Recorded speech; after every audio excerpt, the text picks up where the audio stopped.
tout le monde. Bonjour tout le monde. On m'a confié la question de réfléchir sur l'intérêt ou l'avenir de la péridurale abdominale, après la chirurgie abdominale de l'adulte en 2024. Alors c'est un peu un marronnier parce que tous les ans, il y a des papiers qui sortent là-dessus et je trouve que c'est assez compliqué. Donc si on regarde la littérature, l'an dernier, à l'ESREA, il y a l'équipe de Philippe Cuvillon qui a publié un document sur le sujet et qui dit qu'en gros, la technique recommandée, c'est quand on fait une thoracotomie ou une laparotomie, donc la chirurgie lourde, que c'est difficile d'avoir un avis sur des critères durs comme la morbidité agitrante ou la mortalité, et que c'est une technique d'analgésie qui va favoriser tout ce qui est épargne morphinique, tout ce qui est réhabilitation. Donc ça, c'est plutôt bien. Mais ce qu'on reproche toujours à cette technique, c'est que ça fait des hypotensions, que les patients ils se mettent en rétention urinaire, et donc ça, c'est pas très cool, je suis d'accord. Et puis, avec le temps, les techniques chirurgicales, elles changent. En gros, on fait de la chirurgie mini-invasive, on a fait la laparoscopie, on fait la laparoscopie robot-assistée, donc ça c'est censé être moins invasif. Et les blocs de parois font au moins aussi bien qu'une péridurale thoracique. Donc ça c'est la base de réflexion. Maintenant, il y a quelques semaines, il y a le groupe Prospect qui a publié leurs travaux et leurs réflexions. Donc moi, je ne vais pas inventer quelque chose à leur place. Ils ont beaucoup travaillé et ils nous expliquent que lorsqu'on fait de la chirurgie colorectale en open, donc une laparotomie, c'est un bon modèle de réflexion, la chirurgie colorectale. Donc on fait une laparotomie, eh bien la bonne technique c'est de mettre une péri thoracique avec des concentrations d'anesthésiques locaux qui sont relativement bas pour essayer de limiter les effets secondaires. Mais qu'en plus de cette anesthésie loco-régionale, on va utiliser les antalgiques classiques. Et donc en gros, si on fait la chirurgie rectale, on ne met pas d'ANS.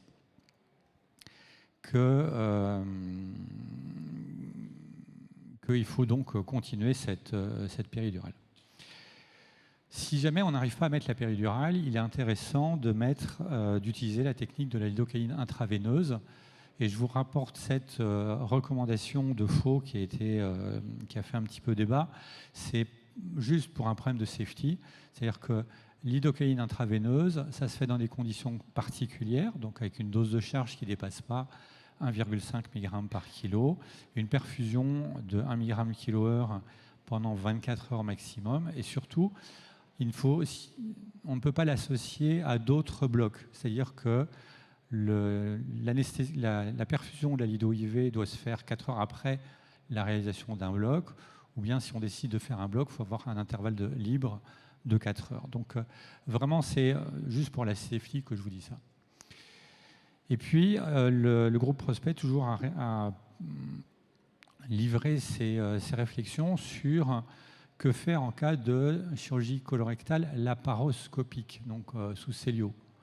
Donc, compte tenu du fait que la péri, c'est un geste qui est réputé être invasif, que lorsqu'on fait la chirurgie laparoscopique, c'est quand même mini-invasif, donc il y aurait des douleurs moindres, et que la péri peut être associée à des complications relativement graves, qu'il y a des techniques analgésiques qui sont alternatives, eh bien, il faut évaluer pour chaque patient le balance bénéfice-risque de la technique. Ça devient intéressant.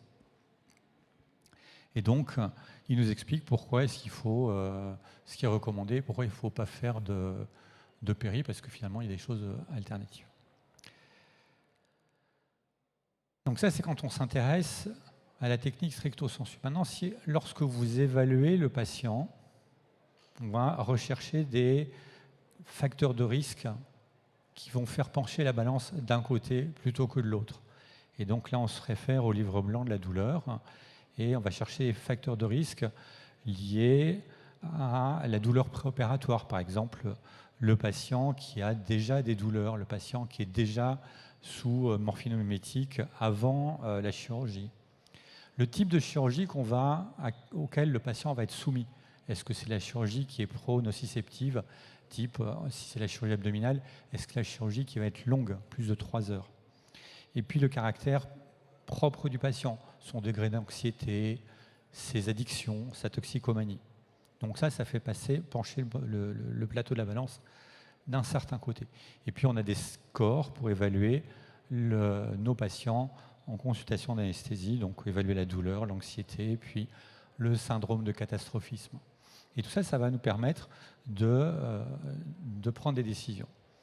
Maintenant, une fois qu'on a dit ça, mettre la péri thoracique, donc en T5, T6, c'est pas forcément toujours très facile. Et est-ce que la technique d'écho peut nous aider plus que le simple repérage anatomique du point de ponction ou bien de la réussite de la technique? Eh bien, effectivement, oui, puisque quand on utilise une technique d'écho, on augmente le taux de succès lors de la première insertion de l'aiguille de péridurale, et puis on diminue aussi le nombre de redirections de l'aiguille. Donc l'échographie a tendance à être un support, une aide intéressante. Et plus que ça, l'échographie, ça nous permet de cibler le bon niveau de ponction de la péridurale thoracique. Parce que quand on palpe, on apprend à compter, mais quand les patients ont un panicule adipeux qui est un petit peu élevé, c'est compliqué d'avoir le bon niveau. Donc pour avoir la bonne corrélation entre le point de ponction, le nombre de dermatomes qui vont être atteints, eh bien, c'est bien d'utiliser l'appareil d'échographe pour compter les espaces et ponctionner au bon niveau. Alors, les messages clés que je voudrais vous faire passer pour l'utilisation de la péridurale en chirurgie abdominale majeure chez l'adulte en 2024, c'est qu'il faut standardiser les procédures. Dans vos établissements, il faut que tout le monde fasse pareil, comme ça on peut surveiller les patients correctement en post-op. Donc, c'est notre recette, notre façon de faire, c'est au début de la péridurale, on va administrer au patient un bolus initial de 5 à 10 ml de ropivacaïne à 10 mg par ml plus de la morphine à 25 microgrammes par ml. L'entretien, c'est avec le même mélange, avec un débit qui est selon la taille et l'extension du patient. Et le maintien hémodynamique, aujourd'hui, la bébinoradrée, c'est quelque chose que tout le monde sait faire. Et donc, on utilise la bébinoradrée pour maintenir la PAM à la cible de ce qui est recommandé. Lorsque la péridurale est installée, dans notre établissement, les patients retournent dans leur chambre. Ils ne vont pas en unité de soins continus, ils ne vont pas en réanimation, ils vont dans leur chambre et il y a une équipe mobile de douleur, donc une équipe dédiée qui va aller vérifier l'efficacité de la technique d'analgésie. Et dès la mise en place, on prescrit la date d'ablation du cathé. Comme ça, il n'y a pas d'atermoiement sur le système et on prescrit de façon systématique que la péridurale peut être retirée à distance des anticoagulants et on prescrit aussi les techniques de relais d'analgésie. Donc, moi, je mets ma péri à mon patient et je lui dis, bon, voilà, j'ai fait mon job, ciao, bye, au revoir. Et maintenant, c'est à vous de faire le vôtre, parce que on va faire du partenariat avec le patient. Et il faut lui dire, voilà, vous avez pas mal, vous avez une péri, il n'y a pas de bloc moteur, vous devez marcher 100 mètres, et il faut s'organiser, il faut organiser les services pour que les patients puissent continuer à faire leur activité motrice et à se bouger. Donc la péridurale thoracique, la péridurale pour la chirurgie abdominale majeure, elle s'inscrit non pas juste pour faire en sorte que le patient n'ait pas mal, ce qui est déjà un objectif tout à fait certain, mais ça s'inscrit dans un processus de RAC, donc de prise en charge multimodale, multiprofessionnelle, et le patient doit sortir de sa période post-opératoire le plus rapidement possible, dans les meilleures conditions possibles, sans fonte musculaire et retourner à domicile pour continuer à se rétablir. Voilà, je vous remercie de votre attention et j'espère